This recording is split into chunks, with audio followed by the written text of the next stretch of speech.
Welcome back to the official Atari Games podcast. This is Jason here, joined once again by Chris Kohler, editorial director at Digital Eclipse. Welcome back to the podcast, Chris. Hello, thank you for having me back. And joined for the first time by Jason Cirillo, lead designer and programmer of Tetris Time Warp.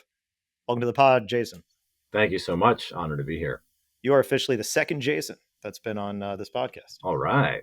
How's that feel? It feels good, I'm going to say. First would have been better, but I'll take second. Well, I don't know what to say. I apologize for stealing your thunder then. And if I'm wrong, I don't know. Somebody tell me if there was another Jason and I don't remember it. It's very possible. Anyway, let's get some quick little rigmarole here. Forgot to do this for a while. I owe an apology to 8-Bit Steve, who writes a review on iTunes, and just like you can, and he says, solid podcast. I like this podcast very much. The host has a great voice. Thank you. He didn't write that. I said that. And it feels like a direct line into the inner workings of the modern Atari. 5 stars. Thank you, 8-Bit Steve. Wrote that October 9th. Finally got to it 21 days later. Well, as of the day of this recording, it'll be just about a month by the time you've actually done it. If you guys review the podcast, I will read it, assuming there's nothing, slanderous or hateful written in it. So, keep it PG. Keep it kind. If you do that, he's going to report it. He's either going to read it or he's going to report it. It's one of the two. Yeah, one or the other. Exactly. And now we got a lot of stuff going on. First of all, you guys are here from Digital Eclipse, and man, this thing was close to becoming the Digital Eclipse podcast, between talking Atari 50 DLC, between talking Power Rangers. Fortunately, got to take a little breather from that stuff, and man, there's some fun Atari stuff coming up. I already think I know what the next podcast is going to be for something that we haven't even announced yet. So there's a little bit of a teaser. Get excited. So the Digital Eclipse good times may not be done forever, but they will be taking a bit of a hiatus. I will say that. But for now, look, we got a lot of Digital Eclipse stuff happening. All right. First of all, we're about to talk a lot about Tetris Forever. That is coming out next week as the time of this recording drops, November 12th. And if you pre-order it, you can actually get a 15% discount. So jump on that if you're listening to this in time. That'll be a little bit of a treat for those who do not know, who are early listeners of the podcast. All the more reason to subscribe. We got DLC 2 for Atari 50. That has just come out today at the time of this recording dropping. And also the physical expanded edition is out now. You can find that at retailers for Switch and PS5. That includes the base game, Atari 50, in addition to the free DLCs and the paid DLCs, all on one cart or disc. This is pretty exciting. And then lastly, Power Rangers. It's coming soon, December 10th. When we talked about the podcast, you know what? I'm pretty sure Dan, when he was on the podcast talking about Power Rangers, he was like, and you know what? If it doesn't drop this year, it's not the end of the world. He said something like that. But you know what? We don't have to face the possible cataclysmic event of it not releasing by the end of this year, because it is coming out this year. It's coming out December 10th. So Power Rangers, wishlist it, pre-order it if you can. All the links to all those things are down below. And hey, wouldn't you know it? The Discord link to join the Atari Discord is also down below. So go scroll on down YouTube or your podcast app description and go click a bunch of things and throw some wish lists. Holiday season is upon us, which also means lots of sales are coming. So wish list all of your Atari games that you have not yet purchased, or maybe you've just been a little curious about, because most definitely they're going to be on sale. And while you're at it, wishlist some random indie that's out there that doesn't have a publisher. Do a solid. Chris, you got anything you want to throw out there? Like of a random indie that's just floating out in the world that could use a little love, use a wish list for the holiday times. If the other, you were actually asking me earlier, what games am I going to play? I forgot to also mention the fact that the Rise of the Golden Idol, the sequel to the Curse of the Golden Idol, is going to be out also, I think, very soon. Actually, I think it's the same day as Tetris Forever. So you guys all play Tetris Forever. I'm going to be playing the new Golden Idol game. The first one was absolutely amazing. Like one of my favorite games of when did it come out? Last year, 2 years? Last year? I think it was last year, yeah. Tremendously good game, and I'm so excited about about the sequel coming out like super soon. So I mean, absolutely, if you like puzzle games, if you like detective style games, it is well. The first one was just brilliant, so I'm very excited for this. All right, we'll go check that out. Yeah, please. All right, enough about all that stuff. Let's start talking about Tetris.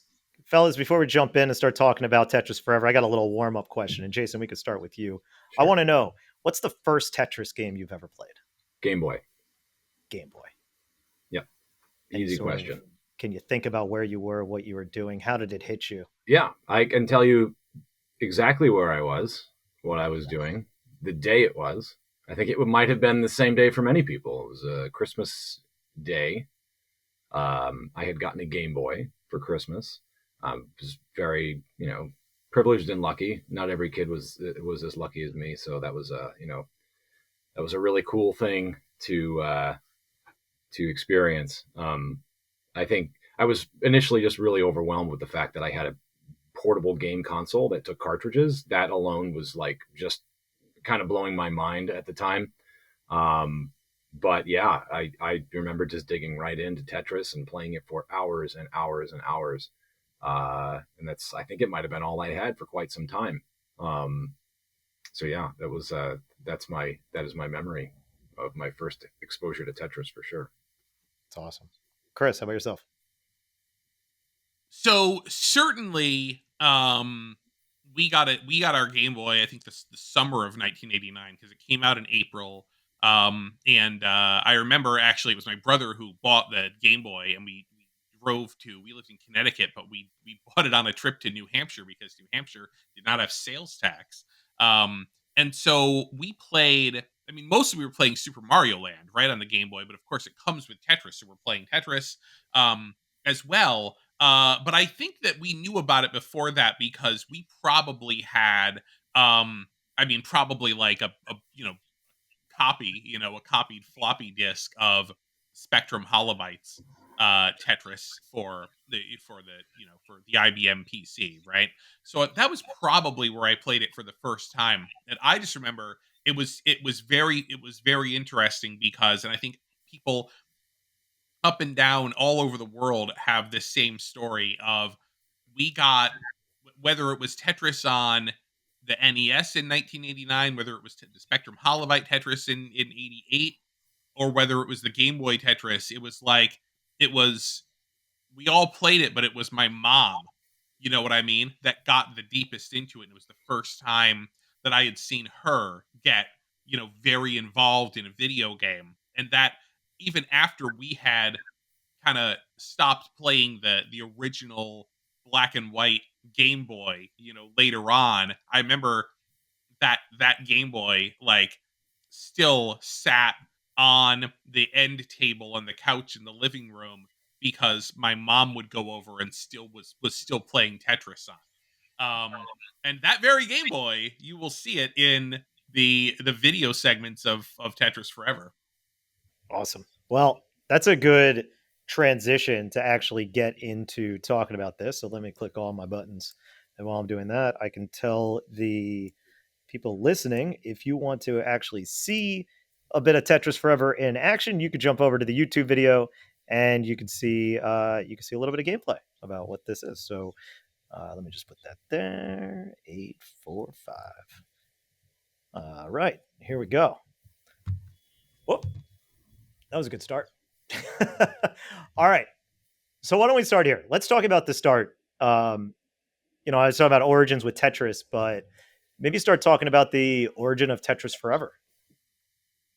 Sure. So Tetris Forever is the third game in what we call our Gold Master series of interactive documentaries that are about really fundamentally about interesting moments in video game history. And to tell the stories of video game history in an interactive way, in a way that only video games can do. Because what we can do that a movie can't do, a Netflix series or a book, cannot do, is we can tell stories of gaming history and then actually let you interact with that game in various ways as you're going through. So we started the Gold Master series. I mean, Atari 50 is almost sort of like a Gold Master Series 0. It was not in the Gold Master series, but that was the first game we did in this as apart from a retro collection, it was an interactive documentary. And what you're doing here is you're illustrating, Jason, what one of the key differences between like a retro collection and an interactive documentary, which is the retro collection. You go to the main menu and it's like, oh, do you want to play some games, or do you want to go to the bonus area where we have the museum and we have some various design documents or videos or what have you about those games. And it's kind of separated out into, well, obviously the main attraction is these games, and then there's this bonus content.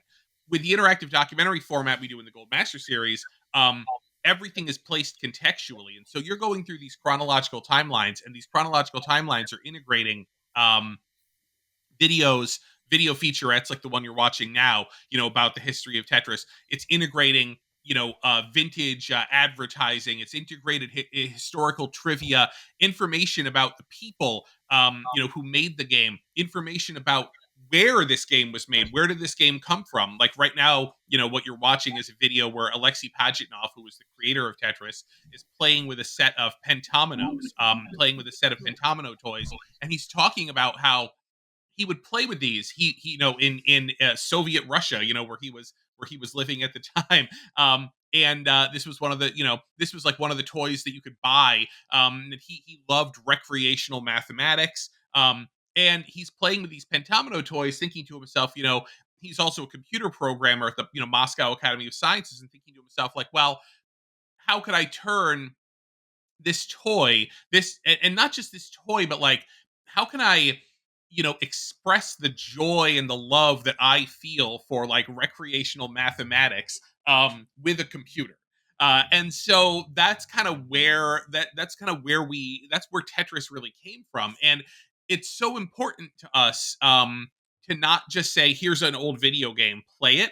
It's really all about like, this existed in a certain time, and it was made by a certain person who was living in a certain place, and in a certain time, and for a reason. So it's like, rather than just sort of give you this like, well, what is this game? It's who made it, and how did they make it, and why did they make it? And when you know all of that, hopefully the game itself becomes more important and more meaningful to you. Then, only then, after we've set all of that up, do we say, okay, now here is the Tetris that Alexei programmed on the Electronica 60 computer that he had, in his Soviet government, ministry that he was, working in, at the time, right?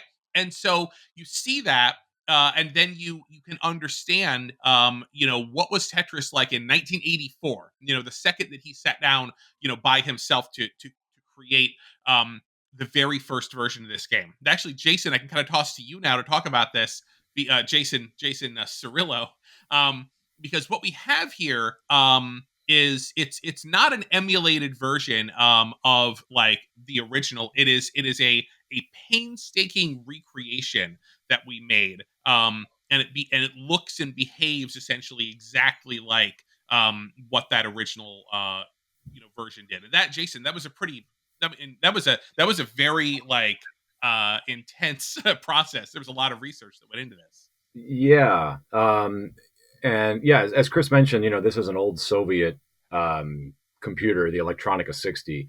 And Chris can correct me if I'm wrong, but I don't think that there are almost no, if not no, functioning Electronica 60 computers in use right now. There may not be. that I've seen. They were able to get one, and so the Tetris company, Tetris Incorporated, is based in Hawaii. That's the former Blue Planet Software, which kind of evolved from Bulletproof Software, which is the Japanese company. So at any rate, they have a later model Electronica computer that was fully backward compatible with Electronica 60, and they acquired that back around in like late 90s, early 2000s, and it worked. And they had Alexei demonstrate the original version, and they filmed it while this was going on. And they took extensive video of him doing this. Well, they still have the computer, but it doesn't work anymore. Right. So what one of the major pieces of research that we were able to do is to they gave us that video and we were able to watch that video and watch how the game behaved to try to find out like what a lot of the behaviors of that game were. Right. Yeah. So that video, as Chris said, was really our biggest point of reference for developing the simulator for this Electronica 60 version of the game. There were a few other videos that we kind of stumbled across that were really old, grainy videos. We didn't particularly need high quality videos. We just needed to make sure that we got the rules and the timing and the events and, you know, the placement of things on the screen down to like how they're spaced. And I mean, like everything. You know, we were able to kind of piece all that stuff together and just do a little bit of sleuthing to pull together this simulation. And there were, you know, it took a few tries because, you know, we'd get it right and then we realize, oh wait, something is a little off, and we'd have to go back and you know, refine it and revise it. And just it wasn't something that we did in a weekend. I mean, this was like months of you know, playing and reviewing and having the Tetris company look at it and asking Alexi questions as well. So yeah, and it's just hard, you know, because it's kind of hard to expect a man to recall all the nuance of code that he wrote 40 years ago. So yeah, really, we had a lot of we really had to rely heavily on the video and other visual references that we had. So what's the difference between the 84 and the 85 version? I just jumped in, and for the people listening, I'm actually playing I was just playing the 84 version, and I feel like let's just assume I was trolling you with that gameplay as opposed to intentionally playing it, instead of like I was really wondering where you were playing going with that. Yeah. So so I just selected the 85 option. Yeah. So what's the difference? There's two major differences. One is more of an aesthetic thing, which you'll notice right off the bat that the 85 version has more of a title screen. That's an animated sort of a splash screen with the word Tetris that's made up of ASCII characters. And it's also the version that it's sort of like their default, the Tetris company's default, you know, version that they go to. But there are some minor gameplay differences. There's a little bit of a timing difference, but the really big difference is that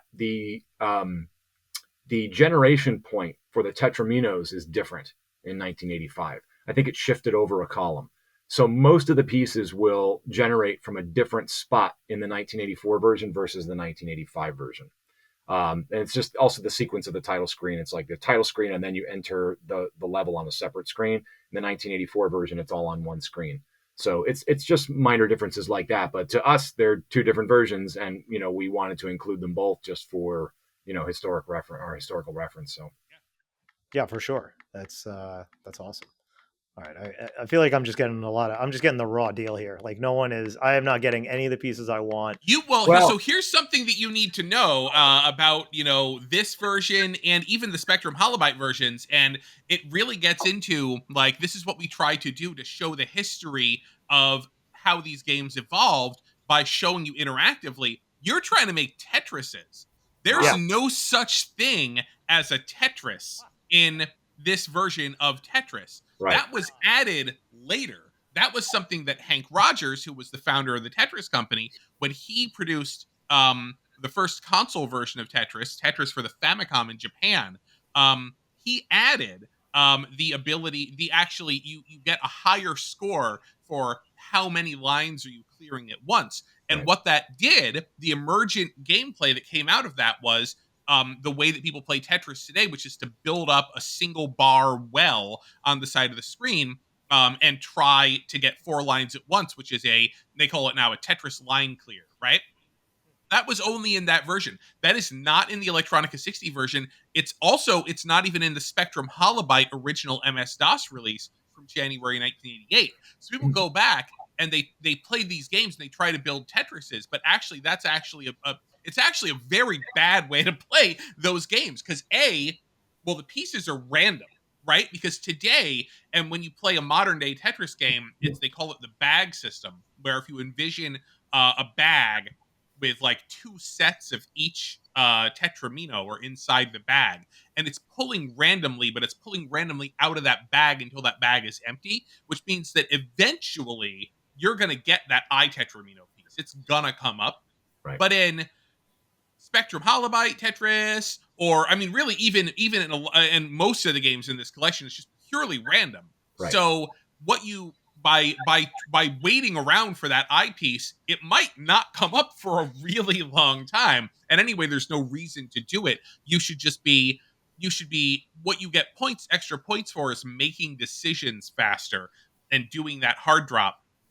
Because if you hard drop from higher up the screen, you're making your decisions faster. You're actually accumulating more points. So you should just be going for. It doesn't matter how many lines you're clearing at once, basically. Right. So, but it's an interesting thing, and we call that out in the timelines. Like, when did we go from just clear how many lines you want to single, double, triple Tetris, and we sort of demarcate that and note that. And it's so interesting because again, it changes the way that people play the game, and it changes the way your board looks like. It changes your strategy by simply saying, "Oh, you just get more points if you do this." And of course, it created the iconic, classic move, the Tetris line clear. Yeah, and that ultimately buried me. And there you go. So I just didn't know. So everybody can now forgive me. I find that there are a few things more infuriating, and maybe you guys are experiencing this right now, than watching somebody play Tetris. It's hard to watch somebody play Tetris. Yeah, we always say it's the most frustrating thing in video games is to watch another person play Tetris. It's the worst backseat driving game that there is, really.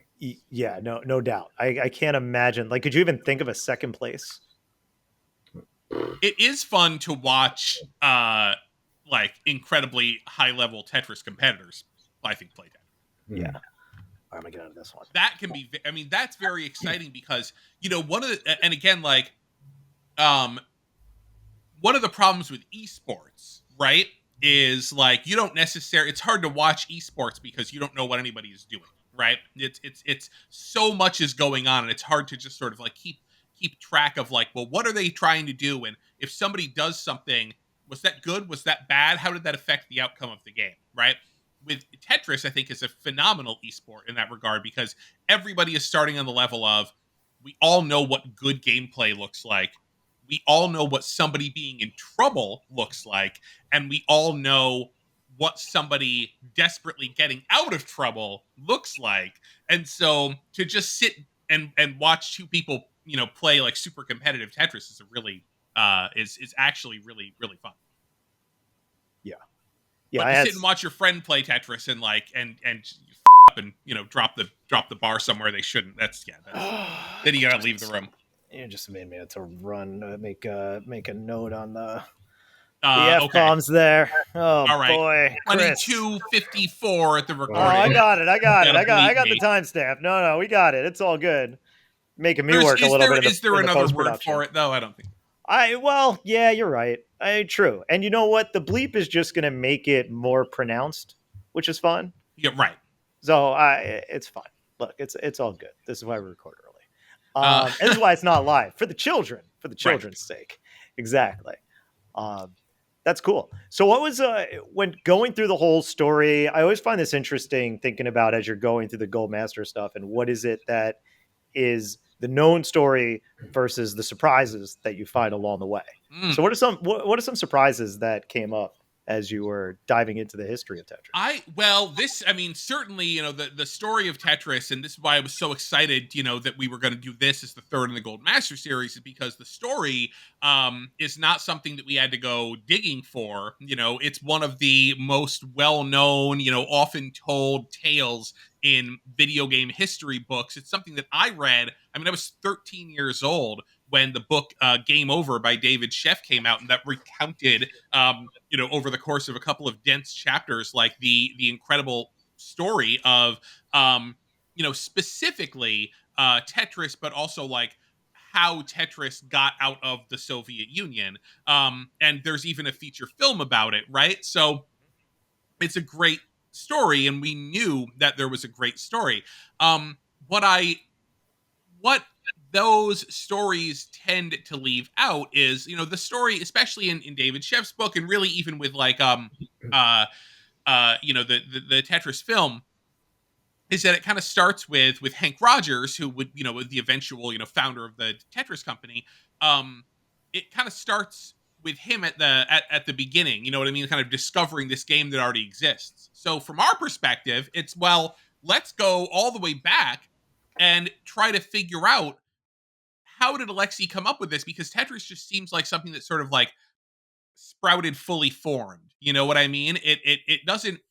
It's like, how do we figure out what the actual development cycle of this was? And so to sit down with Alexei and say, okay, well, take us all the way back. Where did this come from? Then to find out that there's this very influential book called Polymenos, in which this was where a mathematics professor back in the 50s first kind of wrote down all of the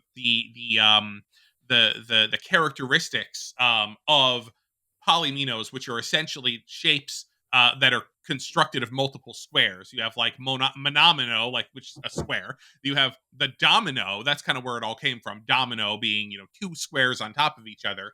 Then you get to trominos and tetrominos and pentominos. And all the fun things you can do with those. And so we go all the way back to that. And so it's like, let's start really back at the start, and then let's really try to get Alexei to kind of recreate, like, what was the thought process, what was the design process that led to this. And actually, that's what you're showing on the screen right now, is the video where he's talking about that. And really, the game was sort of coming together, and it was kind of interesting. But he realized that the cleared lines did not disappear off the screen.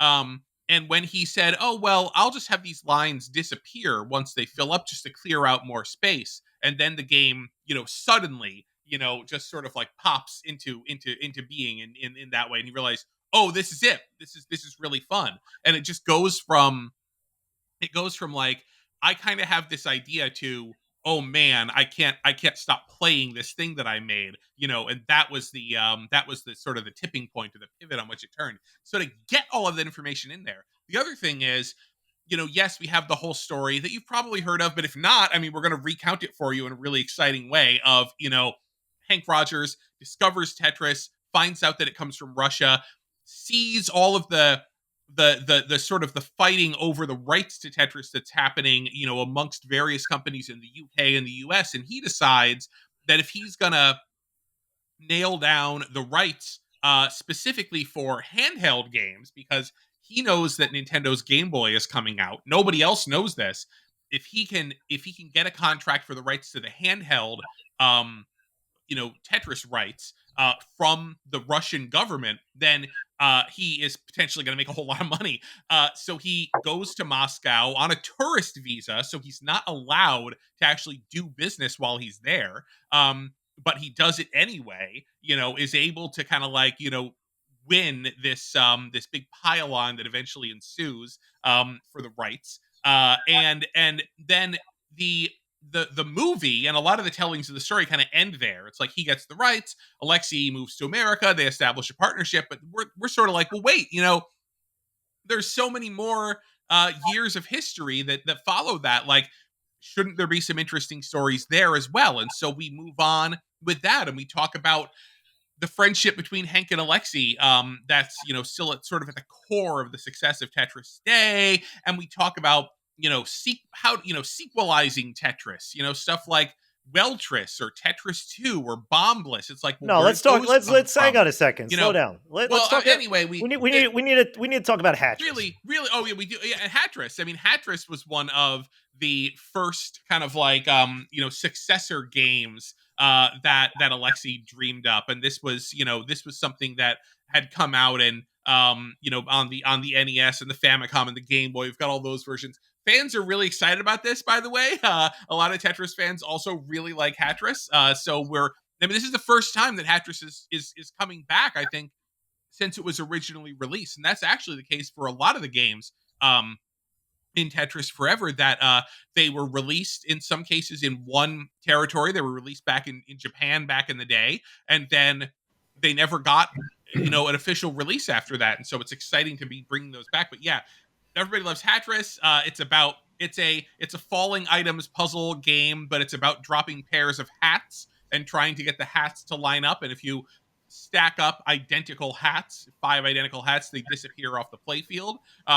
But then, of course, the game starts throwing more and more different varieties of hat at you. So you've got to be really good at your organizational skills. Cool thing about Hatris is the Famicom, the Japanese Famicom version of it, the Game Boy version of it, and the US NES version of Hatris are all totally different games. They have the same hat dropping core gameplay, but then they all have different features. The Game Boy version lets you use fireballs to get rid of hats. The US version has helpers that you can call in to swap hats around or remove a stack of hats. So all three of those versions are in. And again, we this is something we always want to make sure that we get in as many versions as we possibly can, because especially with something like Tetris or Hatris, every individual version of those games, like that version is the one that somebody spent like 1,000 hours playing. You know what I mean? Like, again, we're thinking about like your mom, somebody's mom out there sat with a Game Boy and just played Game Boy Hatris, probably like for years, right? But You never think so? touched. Oh I yeah. guess, yeah. But never touched the Famicom version or the NES version. Well, not even just like moms playing your Game Boy, but like there were kids out there who weren't allowed to own a game console, but played games on their computer. And sometimes there were kids who weren't allowed to own a console, but they were allowed to have a Game Boy, So like that Game Boy version of whatever game, becomes incredibly important to them. That So, becomes the version of the game to that person. yes. So it's so important to have as many versions as we can, because, right, like every version is somebody's really, really important version. Jason, which version of Hatris is your version? My version, boy, that's a tough question, because I wouldn't consider myself having a version exactly. Me neither. I don't think I ever really played Hatris until we put this collection of games together for Tetris Forever. I've played them. I think I like the what do you call it? The Game Boy version that you're playing here, because it's got like the fireball, like you see right there. I mean, that's kind of fun. That's kind of cool. It's a unique addition to the game, but I'm not sure I have a particular favorite. See, I knew Hatris by another name, and it was called Yoshi. Yoshi's very the similar. puzzle Yeah, game. it's not exactly. Yeah, not Hatris, but yes, very similar, right? Yeah. Yeah, absolutely. Exactly. So just kind of like looking at the game library as you're going through. So as I said, we do have MS DOS games from like the IBM PC in this collection. One of which is the version that they created in Russia, which was it's ported by a guy named Vadim Gerasimov. Ported from Alexei's code originally. Then we've also got the Spectrum Holobyte retail, version that was released in January '88. And again, that game, if you just look at sales figures for that, you would say, well, they didn't even sell a million copies. Other versions were probably played by more people. But I mean, you're thinking about like PC games back in the day, and especially Tetris. I mean, the millions of people that must have played that Spectrum Holobyte version are not represented in the sales of the game, because the piracy on that version has got to be out of this world, right? So which one is that? I'm trying to find that. Or is that not in Tetris this? Spectrum. No, you got it right there. Okay, got it. Tetris Spectrum Holobyte. I was looking. Yep. I was zoned in specifically where it says MS DOS, looking for Spectrum Holobyte. Yes. All right. So this is this is might the as well- version for a lot of people. This looks like it would be the Virtual Boy version as well, just with all the reds. Yep. Thanks, Jason. I appreciate that. So to do this, to get these MS DOS games in, I mean, first of all, it's a big engineering lift, because we had to work with somebody who is actually sort of in active development right now on a MS DOS emulator that could run on game consoles.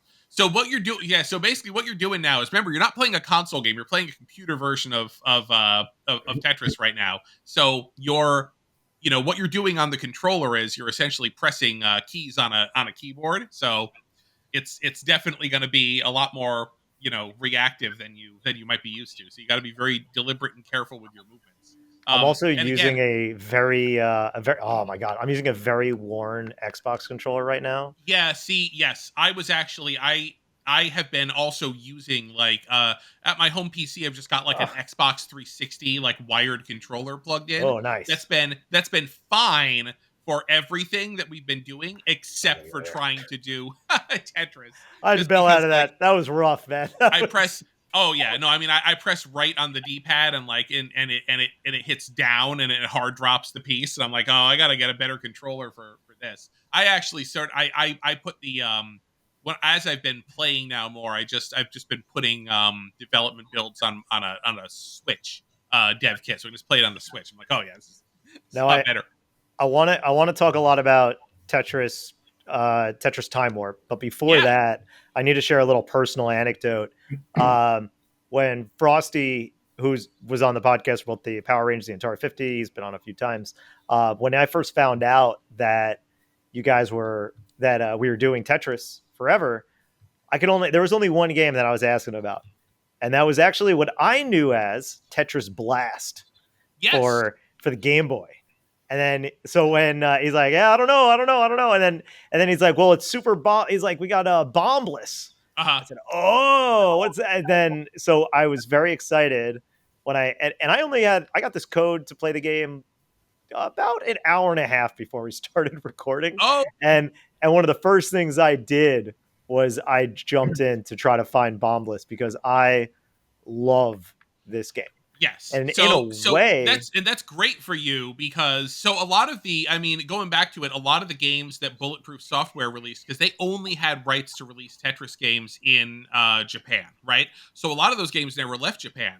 The one that did back in the day was Super Bombless for the Game Boy, which was released here as Tetris Blast.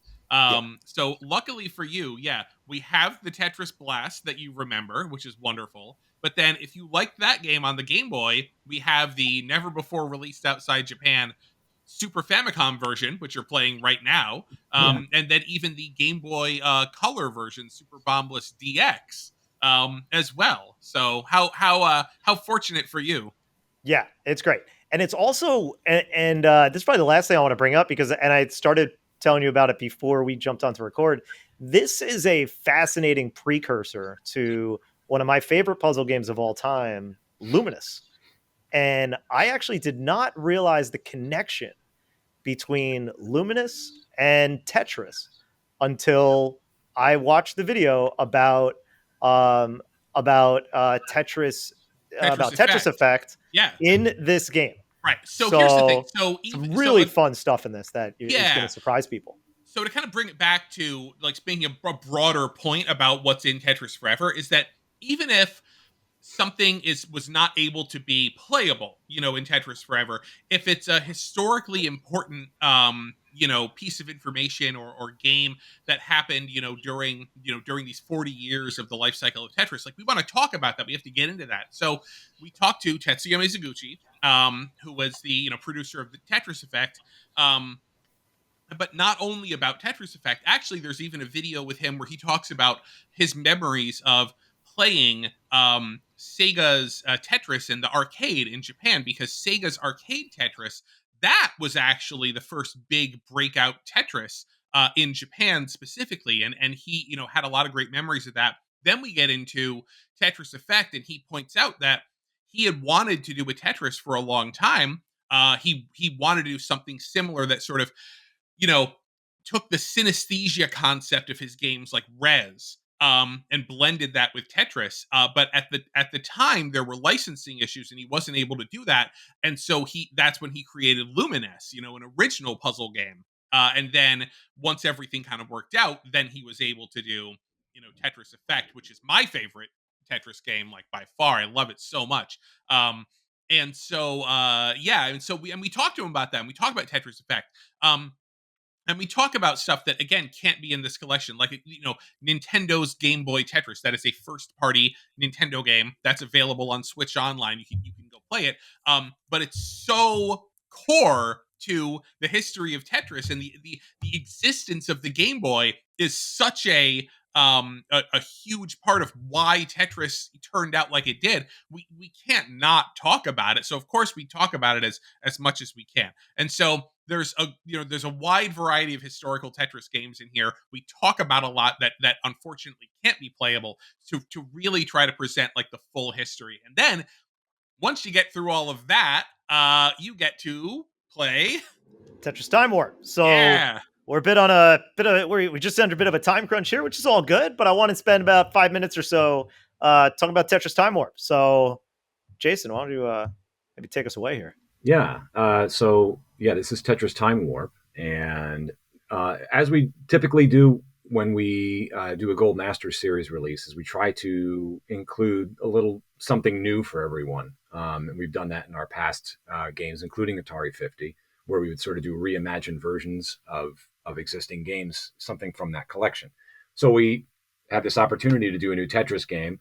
And, we kind of thought to ourselves, well, what can we do that's not just some random Tetris game, but something that kind of celebrates 40 years of Tetris history, which is the entire point of Tetris Forever. So it's like, how can we do that? What can we do to not only achieve that goal of celebrating the history, but also do something fun and interesting that stands alone as an interesting new Tetris game? So our answer to that was Tetris Time Warp. So as you can see, you're playing this modern version of Tetris, which I should mention is actually the only game in our collection that has that follows modern Tetris guidelines, and that's so you have holding and swapping of pieces. It uses the super rotation system, which allows things like T-spins and a lot of other tricks that higher level Tetris players enjoy doing.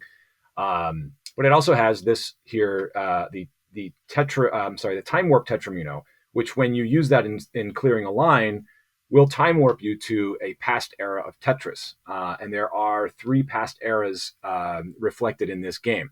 This one that you're in right now, obviously, is 1984. It's the Electronica 60 version of Tetris. You'll have 20 seconds in any one of these time warps to achieve a small goal, which you just did there. You need to do 4 lines. In handheld mode from 1989, you'll need to clear a double, at least, Tetris or a triple. When you achieve these goals, you then jump to the next era, chronologically moving forward.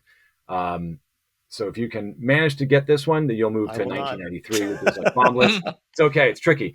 But the cool thing is, even if you don't complete those challenges, every line that you clear while you're in a time warp, it just keeps building up a score multiplier. So first line you get, it moves your multiplier to times 2, times 3, times 4, etc., just for regular lines. So by the time you've completed this sort of fever bonus mode that you're in, you can rack up massive, massive bonus points. The further back you start in your warp, the more opportunity you have to build up more points. I would say it's probably starting in 1984 that's the hardest challenge, and they get a little easier as you move forward. It's kind of a risk and reward mechanic. So starting further back in the time warp will probably earn you more points. So that's essentially how time warps work in one-player mode. They're a little different in multiplayer, which is probably a little hard to show off here since we don't have multiple people playing, but I can just kind of go over it really quick. Yeah, because it's really cool. Yeah, so in multiplayer, you can play from anywhere from 2 to 4 players, and the game plays like a standard competitive Tetris game, whereas when you clear lines, anything from a double to a Tetris, including some other events like an all clear or T-spins or back-to-back Tetris, things like that, you will send... Come on, can I get credit for that? Nice job on that. Yeah, nice job on that. Thank you. Very good. Got 2337 points in that warp. Right, so that was pretty decent. So you'll send garbage lines to your opponents like you normally do in old Tetris games. But in Tetris Time Warp and multiplayer, you send your opponents into a time warp. You don't time warp yourself. So while your opponents are in a past era, they're completely defenseless and offenseless as well. So they need to complete the era challenge in order to warp back to modern Tetris in order to send garbage lines or to, send counterattacks and things like that. So it's a pretty cool... It's so much fun. It's so much fun. to just do a-hole things to your friends. Yeah, I Like, mean, you can be a it's real also jerk much fun. in this game. Yeah, it's also visually really cool to see like all multiple time periods at one time. Oh my god, this is not yeah, going well. I agree. Yeah, this is a tough one. Oh, the good news is the in single player, the bonus modes, the Fever Time Warp modes, are consequence free. You'll notice that you get like a pre-built puzzle, in your well, and if you top out, you just get kicked back to modern. So there's really no consequence. It's really just all about like, get in there and go for it as quickly as you can. Do as much get as you whatever bonus possibly points. can. Yeah, get all those bonus points. Complete the challenge. The timer resets it if you complete the challenge, so you get another 20 seconds to do the next era. And by the way, the Electronica 60 simulator was branched off of Jason's work on this, because he's not just changing the graphics. He actually, when you go into like E60 mode or 1989 mode, the gameplay, the way that works is changing. So it can feel exactly like so some things feels are like you're jumping eras. Right. Some things we kind of retain just because there are some things we had to change a little bit just to keep the game design flowing, because we're literally mashing up 4 totally different play styles of Tetris. So some things we had to tune and adjust so that they would play nicely, especially in multiplayer. But Chris is right, though. So when you're here playing Electronica 60, you'll notice there's no soft drop. When you press down, it locks right in, and you need to tap, tap, tap, tap to move left and right. So it's a little tricky, that mechanic. When you get to handheld mode, there are no hard drops. There's only soft drops. And in all the past eras, you can't do anything that you would do in modern Tetris, like holding or swapping the pieces. We do retain the rotation system throughout, because otherwise you'd end up in like going from one era to the next. You'd end up in weird spots where you'd get stuck. So we do carry that throughout. But otherwise, it's the control mechanics and things like that are reflective of the era that they're from. Yeah, it's awesome. Getting warped into bombless in multiplayer, I have certainly found. Oh, it's panic. It can be bad, but it also can, like in this case, look at that. If that was in multiplayer, you just blew up a whole chain of bombs and cleared your stack. In multiplayer, if you warp somebody to bombless, like they could potentially clear their stack while you're doing that. So you do have to think about that, and it's not necessarily bad for you if you know what you're doing. There's a lot of strategy in here, and the more I play it, the more I realize that like I didn't intend for a lot of this stuff that I'm finding to go in. It wasn't part of the design, but I'm like, oh my god, this is like a crazy strategy. And as Chris mentioned, like bombless is a good example of that. So like if you have opponents that are way towards the top of their well, about to top out, bombless is great because you need a lot of room to start building those big bombs, and it's really hard to do. But if you've got a lot of room or you're only halfway up the well, it could be dangerous because your opponent could use those bombs to clear out a lot of their board and then warp back. So, and it's different. So each era has pros and cons in terms of how they're weaponized against your opponents. Yeah. You don't want to send me to bombless. Yeah, I think, and you can also there's also a Time Warp Tetrameter feature where you can just cause a cascade in your own stack if you want. And if you've got a real messy stack, that might be the best thing to do, because then you could get not just the Tetris. Now it could be 5, 6, 7, 8 lines or more, and then send a bunch of garbage to your opponent. So again, it's like you gotta be thinking about what you're gonna do. I can't wait to see like the competitive community start bashing away on this. Well, it's a mixture of excitement and dread, right? Yeah, of course it is. It's a lot of pressure trying to build a multiplayer version of a game that already has a really rabid competitive fan base. It'd be like making it a Street Fighter, you know what I mean? It's like you're gonna be scrutinized. So, but the cool thing is we will listen to feedback. So if people have requests or comments, then we'll be there to listen. So, hey, Jason Polanski, before you want to quit out of that and go to I just paused. I just quit the recording. I was gonna stop the recording there. Oh, because I thought that was a good point. Yeah, the game, just because, Oh, okay.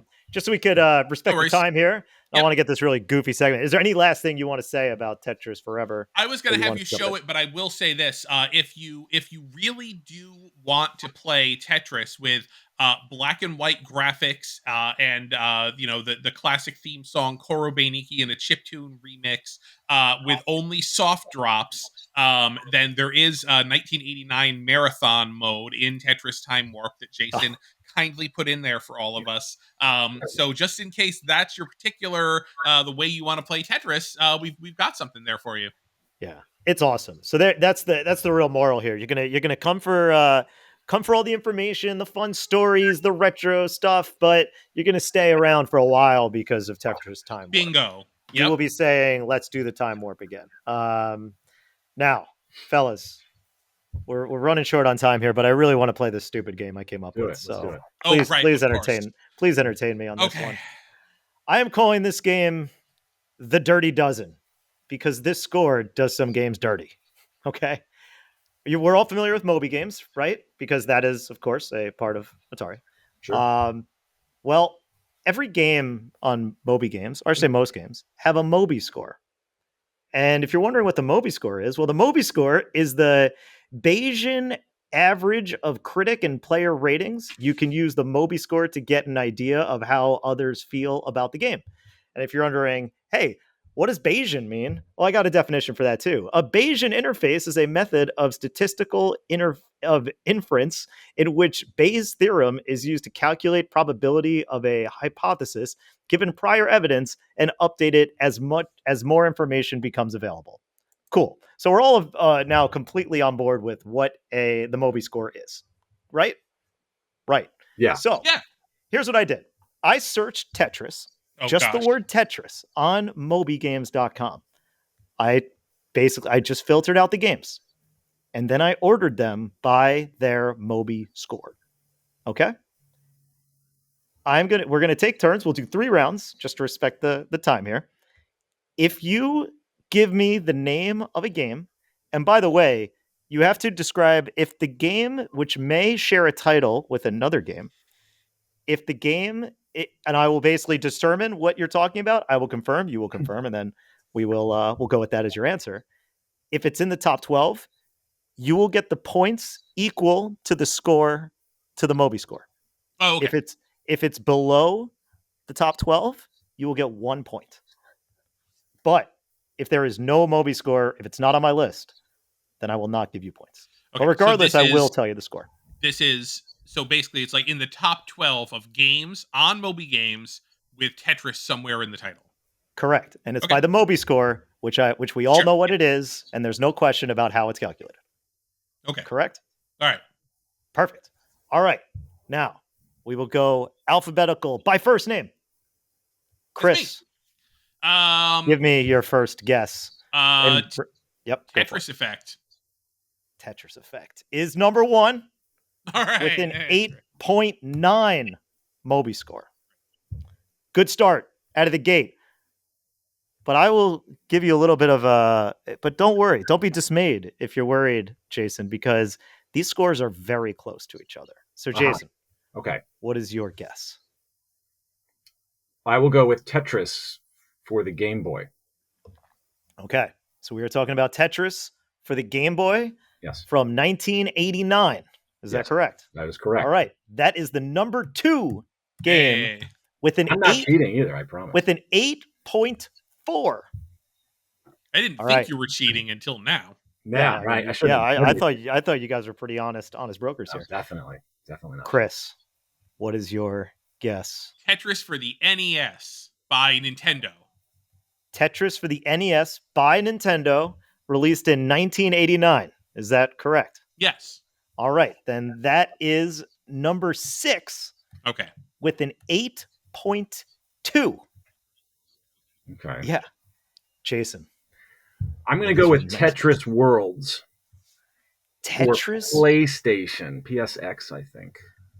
All right, let's see here. Is that even on this list? Oh my God. Tetris Worlds? Okay, here we go. No, that laughter is not good.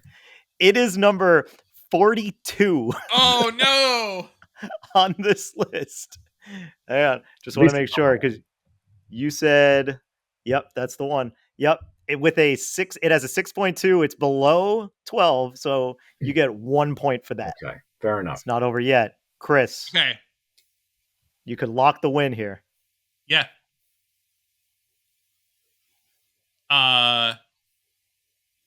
Tetris NES by Tengen. By Tengen. Now there is an Atari. There is a Tetris by the NES. I have the publisher as Atari. Is that Yeah, the one that's from the one. 1988? Okay, that is number 7 Mm. with an 8.2. You have locked in the win.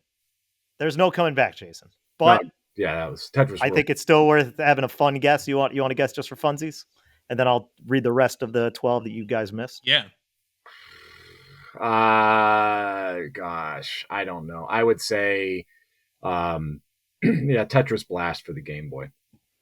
Oh man, this is why I'm happy you said it. First of all, it's not in the top 12, and that's why I called this game the Dirty Dozen in particular because it did Tetris Blast dirty by putting it at number 26 with a 7.3. Fair enough. Yeah. So, Chris, you are the winner of this game with a 25.3 against Jason's 10.4. Hope you had fun. As a person who spent the last year like completely immersed in Tetris history. All right, so here's the top 12 according to the Moby score, which again is a very clear, obvious calculation. We all understand Bayesian calculations. So, of course, it makes perfect sense across the board. Tetris Effect, number 1. Tetris for the Game Boy, also available on the 3DS due to the downloadable stuff. Tetris DX for the Game Boy Color. Right. Okay. Yep. Yeah. Tetris DS. Oh, Tetris that's a DS, good one. That's a good one. Actually, and I should tell you, the last two scores both have an 8.4. Tetris DS, 8.3. Number 5, this is fun. Puyo Puyo Tetris. Oh, excellent. With an 8.3. Tetris for the NES. Chris, you guessed that one with an 8.2. Then Tetris for the arcade and NES with an 8.2 as well.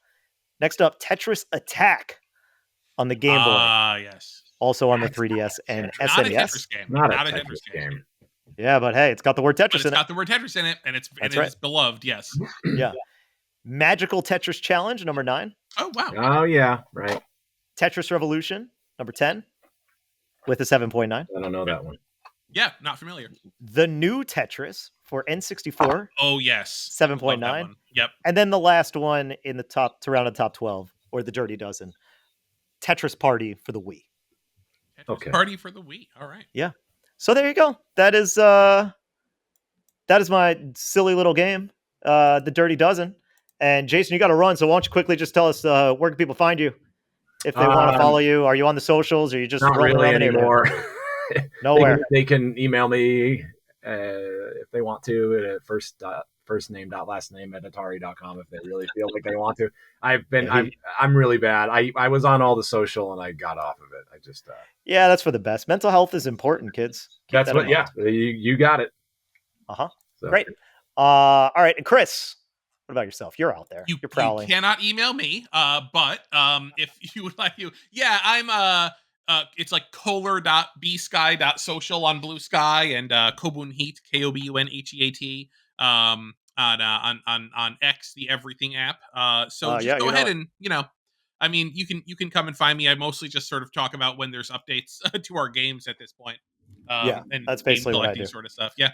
And retweet hype posts about Xenoblade Chronicles X finally coming to Switch. That's the one. Yeah. So, all right, fellas, thank you so much for joining. And yeah, Tetris Forever is coming out next week. And if you're listening to later, then it's probably out at the moment you're listening to it. Doesn't matter. Go check it out. Buy it right Click now. the links below. Thanks a lot, guys. We'll see you on the next one. Thanks.